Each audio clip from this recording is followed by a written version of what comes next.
Bab 1570, ditinggalkan semua orang. Gupan berjalan di depan tubuh aslinya, dan keduanya saling berhadapan. Tubuh aslinya berkata, "Mari kita bergabung." Gupan tersenyum dan berkata, "Tunggu sebentar, biarkan aku membuka segelnya." Setelah berkata demikian, dia menjentikkan lengan bajunya dan suatu kekuatan yang mengerikan tiba-tiba keluar dari tubuhnya. Tidak mau. Tubuh utama terkejut, tetapi sudah terlambat. Celepuk. Sebelum Gupan bisa bereaksi, sebuah kekuatan misterius langsung menjatuhkannya hingga berlutut di tanah. Gupan tercengang.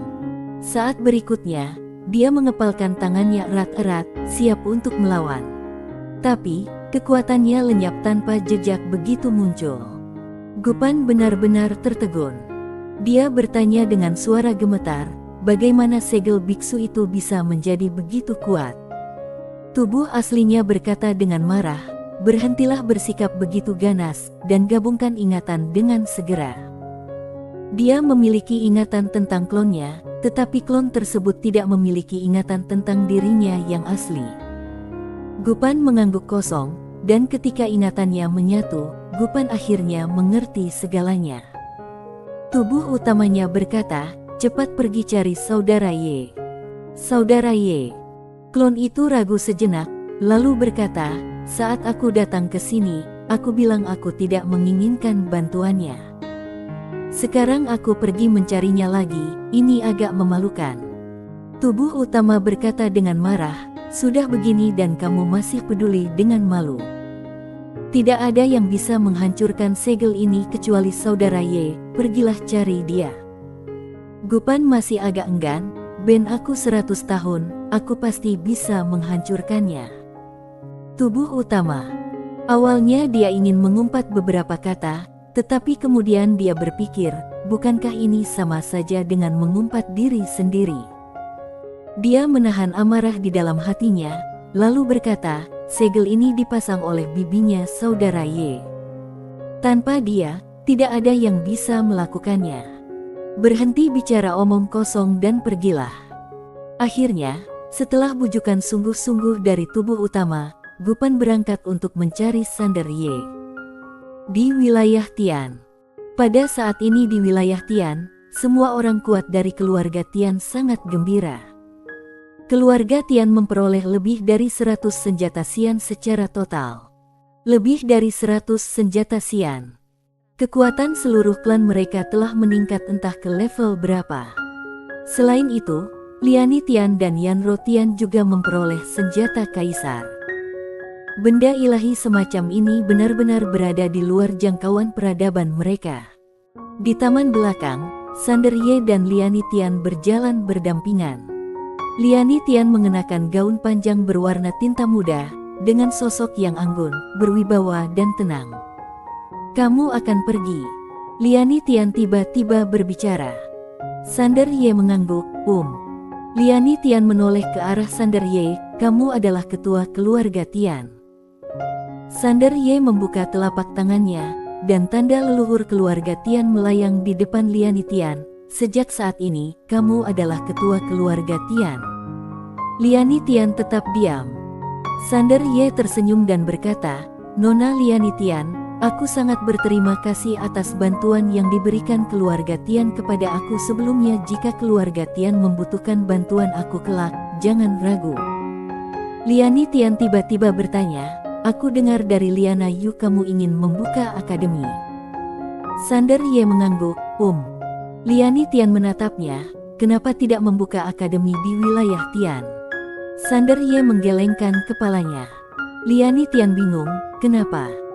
Sander Ye berpikir sejenak, lalu berkata, "Nona Liani Tian, akademi yang aku buka adalah untuk menegakkan tatanan.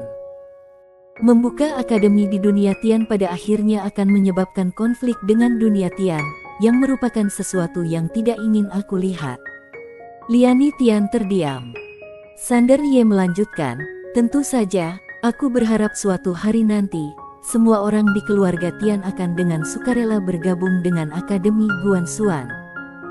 Liani Tian menatap Sander Ye, dan Sander Ye tersenyum dan berkata, "Aku serius." Dia tahu selama Akademi Guanxuan cukup kuat dan sistemnya cukup baik, kekuatan luar akan menemukan cara untuk bergabung. Jika berhadapan dengan musuh, siapa yang menaati aku akan makmur, dan siapa yang menentang aku akan binasa. Ketika berhadapan dengan teman, dia tentu tidak bisa menggunakan kekerasan. Jika wilayah Tian benar-benar tidak ingin bergabung dengan Akademi Guanxuan kelak, tidak apa-apa. Dia menghormati pilihan keluarga Tian. Liani Tian menatap Sander Ye, apakah kita akan bertemu lagi? Sander Ye tersenyum dan berkata, tentu saja, Nona Liani Tian, sampai jumpa nanti. Setelah berkata demikian, dia tidak berhenti, terbang dengan pedangnya, dan menghilang di ujung galaksi. Liani Tian menatap ujung galaksi untuk waktu yang lama tanpa mengucapkan sepatah kata pun. Pada saat ini, Yanro Tian datang. Yanro Tian berkata dengan lembut, gadis, dia. Liani Tian menggelengkan kepalanya, dia menaruh perhatiannya pada alam semesta, tidak mungkin keluarga Tian dapat mempertahankan dia. Yanro Tian mengangguk, sungguh. Liani Tian bertanya, tetua pertama, apa pendapatmu tentang Akademi Guanxuan? Yanro Tian berpikir sejenak, lalu berkata, dapat dilihat tidak lama lagi, Akademi Guanxuan akan menjadi kekuatan terkuat di alam semesta ini. Sekarang adalah waktu terbaik bagi kita untuk memilih bergabung, tetapi para anggota suku pasti akan menolak. Liani Tian mengangguk. Bergabung sekarang berarti kita harus mematuhi peraturan Akademi Guanxuan, yang akan membuat banyak anggota suku merasa jijik. Alasan mengapa dia menolakku adalah karena dia tidak ingin melihat hal-hal yang tidak menyenangkan terjadi di antara kita. Yanro Tian menatap Liani Tian, kamu sekarang adalah ketua klan, kamu buat keputusanmu. Liani Tian menyipitkan matanya sedikit. Bergabung dengan akademi dan bergabung dengan sukarela sekarang ini berbeda. Jika kita bergabung secara aktif sekarang, kita dapat mengambil banyak keuntungan dan memperoleh suara tertentu di akademi. Tapi, jika kita harus bergabung di masa mendatang, maka kita tidak akan mendapatkan apapun. Anggota klan tidak dapat melihat ini, tetapi sebagai pemimpin keluarga Tian, kita tidak dapat tidak melihatnya. Meskipun akan ada sedikit rasa sakit, itu lebih baik daripada menyesalinya kelak. Mata Yarwo Tian berkilat kagum, tenang saja, siapapun yang berani menentangmu, akulah orang pertama yang tidak akan melepaskannya. Dia ragu-ragu sejenak, lalu berkata, haruskah kamu menggunakan identitas Tuan Ye untuk memberitahu anggota klan tentang kamu dan dia?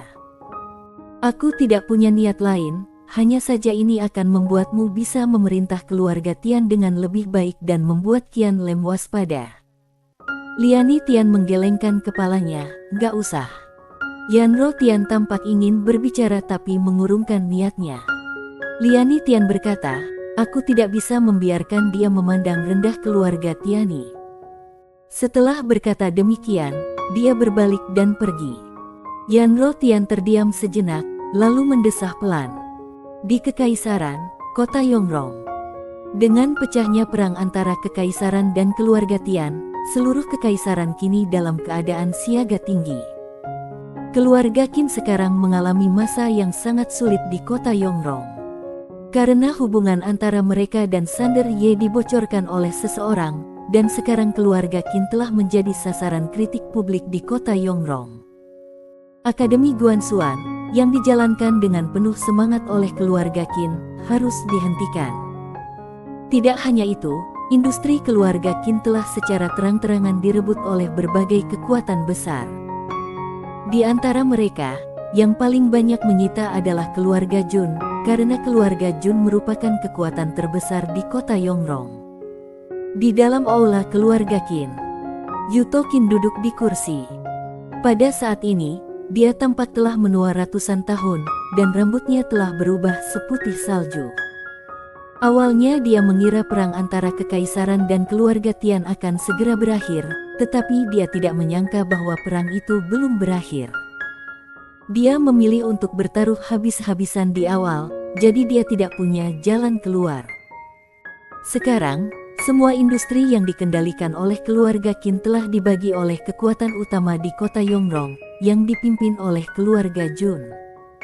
Orang-orang dari keluarga Qin juga pergi dan bubar keluarga sebesar itu bubar dalam waktu yang sangat singkat. Dan dia, Yuto Qin, juga menjadi pendosa keluarga Qin. Pada saat ini, seorang wanita berjalan memasuki aula. Orang yang datang adalah Sena Qin. Sena Qin berjalan ke depan Yuto Qin, menundukkan kepalanya sedikit, dan berbisik, "Kakek." Yuto Qin perlahan mengangkat kepalanya dan menatap Sena Qin, lalu berkata lembut, "Apa kamu juga akan pergi?" Sena Qin mengangguk. Keluarga Qin saat ini bukan hanya cangkang kosong, tetapi juga tempat yang sangat berbahaya, karena selama kekaisaran menang, semua orang yang terkait dengan keluarga Qin bisa mati. Kekaisaran tidak akan pernah mengizinkan pengkhianat. Kita harus memisahkan diri dari keluarga Qin sekarang. Yuto Qin tidak terkejut sama sekali. Dia adalah seorang pengusaha dan tahu apa itu realitas. Begitulah dunia berjalan. Dalam menghadapi kepentingan, persahabatan, dan ikatan kekeluargaan semuanya rapuh. Tentu saja, melihat penerus yang telah dia latih secara pribadi juga memilih pergi, dia tidak bisa menahan perasaan sedih di hatinya. Sena Qin menatap Yuto Qin tua di depannya, merasa sedikit enggan, "Kakek." Yuto Qin menggelengkan kepalanya dan berkata dengan lemah, "Pergilah. Aku mengaku kalah. Kakek kalah di ronde ini." Kakek mengakuinya. Qin Sue tidak dapat menahan diri untuk berkata, "Kakek, jika kita mundur tepat waktu, keluarga Qin tidak akan berada dalam situasi seperti ini sekarang." Sambil berbicara, dia menggelengkan kepala dan mendesah, "Kakek, jaga dirimu." Setelah berkata demikian, dia berbalik dan pergi. Pertama kali, dia memilih bertaruh dengan Yuto Qin, tetapi dia kalah. Dan kali ini, dia tentu tidak akan membuat kesalahan lagi. Jika dia meninggalkan keluarga Qin sekarang, masih ada secercah harapan. Jika tidak, saat perang berakhir maka keluarga Qin akan hancur. Dia tidak ingin menjadi korban. Karena dia baru saja mengetahui melalui informan belum lama ini kekaisaran tidak hanya mendapat bantuan dari klan Zhou dan klan Taigu, tetapi klan Wu, yang awalnya membantu keluarga Tian, juga telah memilih untuk membantu kekaisaran. Dapat dikatakan kehancuran keluarga Tian hanya masalah waktu. Dengan kepergian Sena Qin, Yuto Qin adalah satu-satunya yang tersisa di seluruh kediaman Qin. Yuto Qin perlahan berdiri dan datang ke kuil leluhur keluarga Qin. Sambil menatap papan nama almarhum itu, dia terdiam sejenak, lalu perlahan berlutut, "Aku, Yuto Qin, keturunan yang tidak layak, malu dengan leluhurku." Yuto Qin. Pada saat ini, sebuah suara tiba-tiba datang dari belakang Yuto Qin. Orang yang datang adalah Gino Jun, putra tertua keluarga Jun. Sekarang dia bersemangat sekali. Gino Jun berjalan ke kuil leluhur. Dia menatap Yuto Qin yang sudah tua dan berkata sambil tersenyum, "Aku tidak pernah menyangka kamu akan bertaruh pada Sander Ye." Yuto Qin memiliki ekspresi kosong di wajahnya. "Semua aset keluarga Qin aku telah ditransfer ke keluarga Jun kamu. Apa lagi yang kamu mau?" Gino Jun menoleh dan melihat sekeliling, lalu tersenyum dan berkata, "Aku baru saja menerima selir, tetapi dia tidak punya tempat tinggal. Rumah leluhur keluarga Qin ini bagus dan kebetulan cocok." Yuto Qin menatap Gino Jun, "Sepertinya kamu ingin memotong rumput dan memusnahkannya." Gino Jun tertawa. "Kamu menebaknya dengan benar. Tentu saja, aku tidak bermaksud seperti itu pada awalnya. Tapi, ayah aku berkata karena kita telah menjadi musuh, kita harus memotong akarnya untuk menghindari penyesalan kelak. Jadi, aku datang ke sini hari ini untuk mengirim Tuan Qin." Yuto Qin berdiri dan duduk di samping, perlahan-lahan menutup matanya. "Apakah kamu yakin Tuan Ye pasti akan kalah?" "Haha." Gino Jun tertawa, "Aku tahu kamu masih berharap. Biar ku beritahu, aku mendapat berita belum lama ini leluhur kekaisaran telah muncul." Coba kutanya, sekuat apapun Sander Ye, bisakah dia lebih kuat dari leluhur kekaisaran? Jika tebakanku benar, dia seharusnya bereinkarnasi sekarang. Haha. Yuto Qin tidak mengatakan apa-apa lagi.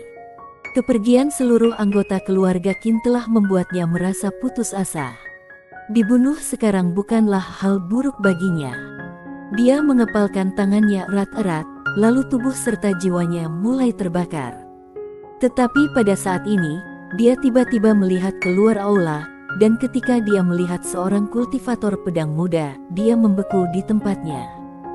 Kultivator pedang muda itu adalah Sander Ye. Bersambung.